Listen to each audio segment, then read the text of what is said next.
9h, 11h. Europe 1 Culture Média. Avec Thomas Hill, et c'est l'heure, Thomas, de la question média du jour.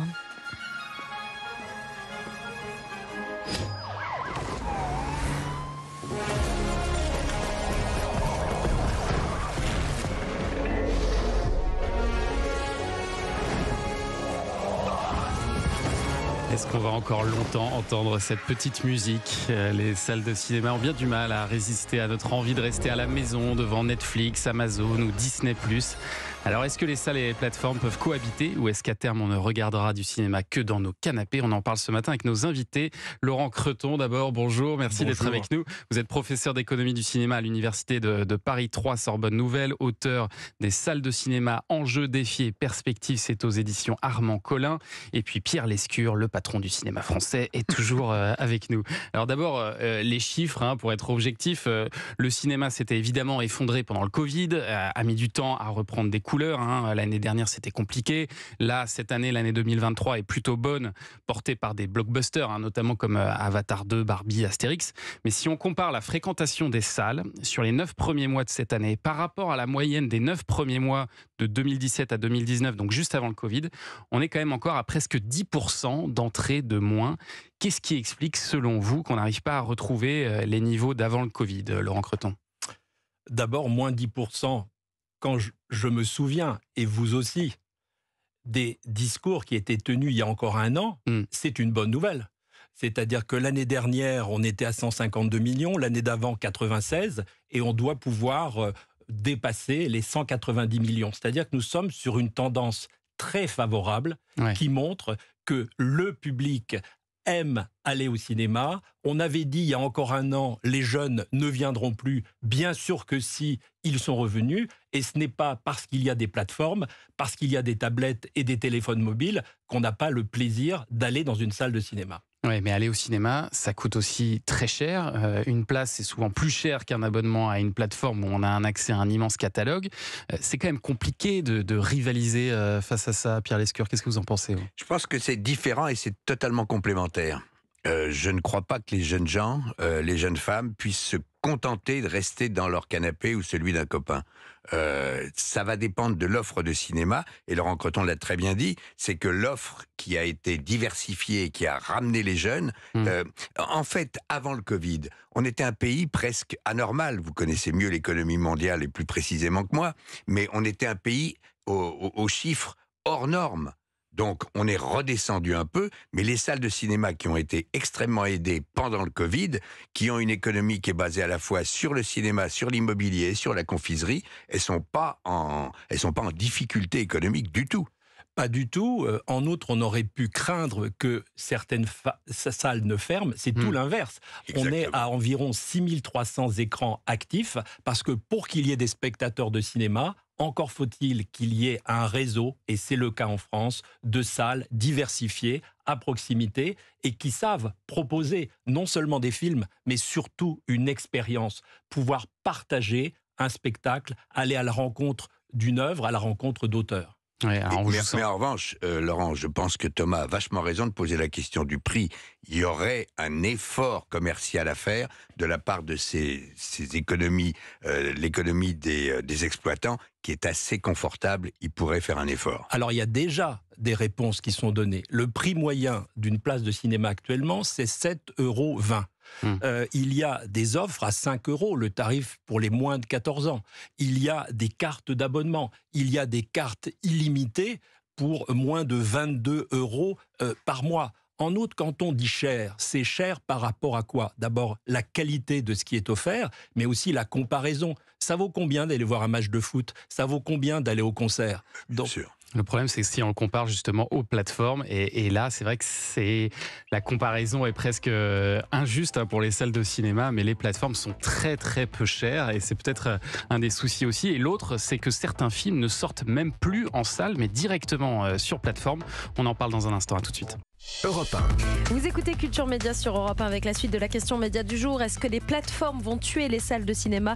On en parle avec vos invités Thomas Hill, Laurent Creton et Pierre Lescure. Et alors vous qui nous écoutez, est-ce que vous préférez le cinéma chez vous ou dans les salles ? Alexandre Omar est allé vous poser la question dans la rue. Plutôt chez moi dans le canapé, on a un plus grand large choix de films et de séries, donc c'est ce que je préfère, pouvoir choisir ce que je veux quand je veux. Plus souvent sur mon canapé devant une plateforme, un peu malheureusement, mais par obligation.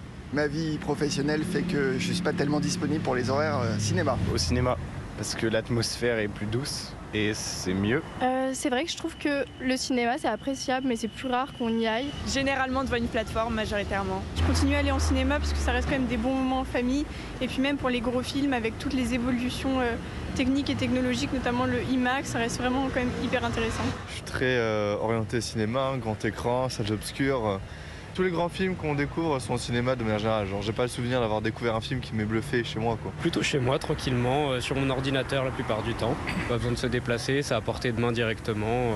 Plutôt au cinéma, on n'a pas de plateforme à la maison.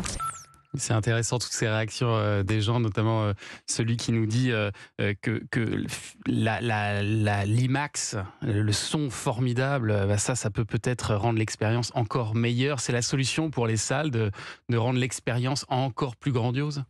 C'est une des réponses.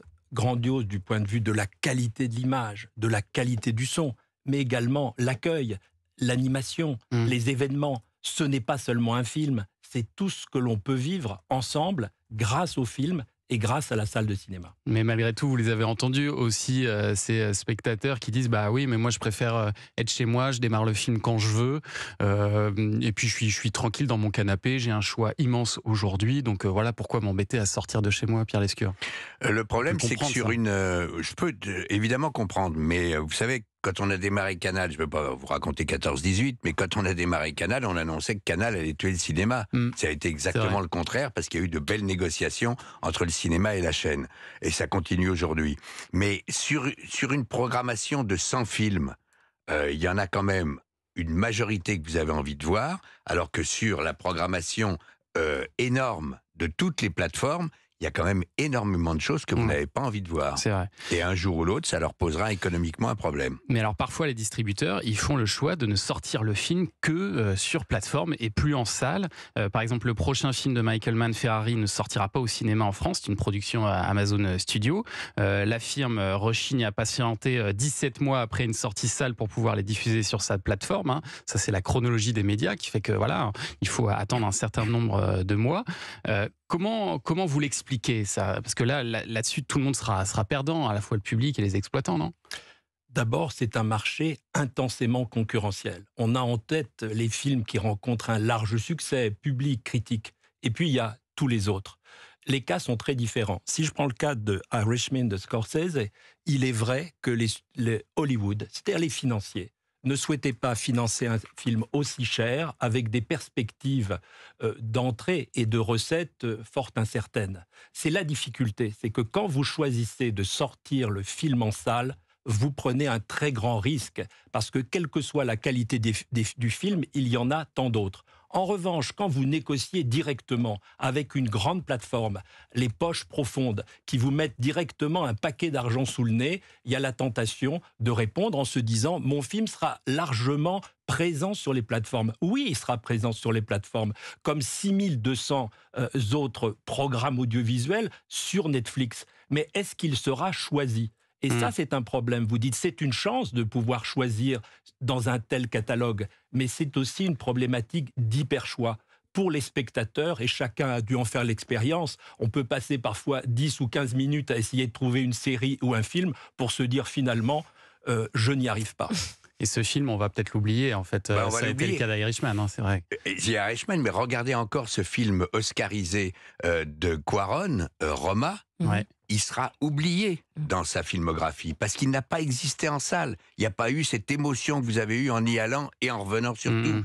Moi, je pense que les plateformes vont continuer de mettre, avec leur poche profonde, comme vous dites, Laurent, ils vont continuer à mettre 3, 4, 5, 6 fois par an un gros paquet de fric pour un film, mais c'est de l'image de marque. Car en fait, on consomme énormément de séries, on ne consomme pas de films sur les plateformes.